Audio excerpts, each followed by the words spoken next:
नमस्कार दोस्तों। आज की वीडियो शुरू करने से पहले एक ऐसा सवाल जो आपको अंदर तक सोचने पर मजबूर कर देगा।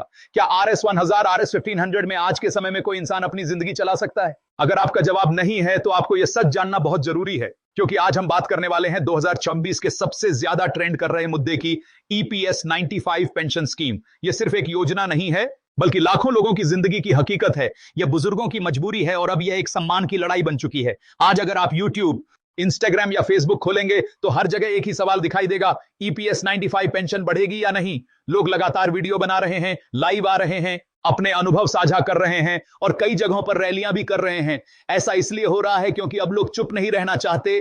वे अपने हक के लिए आवाज उठा रहे हैं और चाहते हैं कि उनकी बात सरकार तक पहुंचे। यह मुद्दा अब केवल कुछ लोगों तक सीमित नहीं रहा, बल्कि पूरे देश में चर्चा का विषय बन चुका है और हर वर्ग के लोग इस पर बात कर रहे हैं।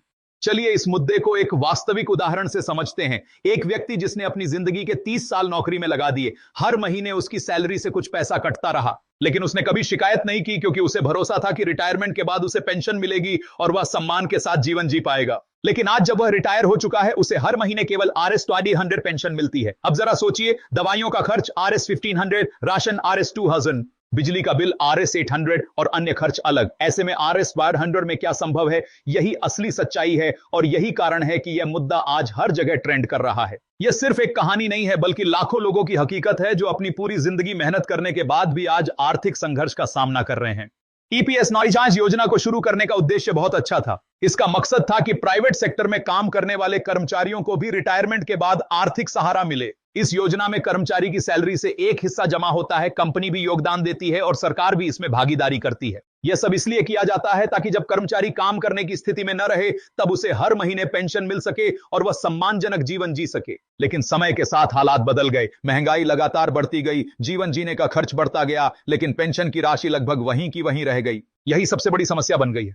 आज 2046 में स्थिति यह है कि लाखों पेंशन धारकों को बहुत कम पेंशन मिल रही है, जिससे उनका जीवन चलाना बेहद कठिन हो गया है। इसी वजह से अब पूरे देश में एक बड़ी मांग उठ रही है। लोग चाहते हैं कि न्यूनतम पेंशन RS7500 प्रति माह की जाए। इसके साथ महंगाई भत्ता यानी DA भी जोड़ा जाए और पेंशन सिस्टम में सुधार किया जाए। यह मांग अब केवल एक सुझाव नहीं रही, बल्कि एक बड़े आंदोलन का रूप ले चुकी है। जगह जगह पेंशन धारक एकजुट होकर अपनी आवाज उठा रहे हैं और सरकार से अपनी मांगों को पूरा करने की अपील कर रहे हैं। सोशल मीडिया ने इस आंदोलन को और भी मजबूत बना दिया है। आज नंदाड़ EPS 95 पेंशन जैसे हैशटैग तेजी से ट्रेंड कर रहे हैं और लोग अपनी कहानी बता रहे हैं, अपने अनुभव साझा कर रहे हैं और दूसरों को जागरूक कर रहे हैं।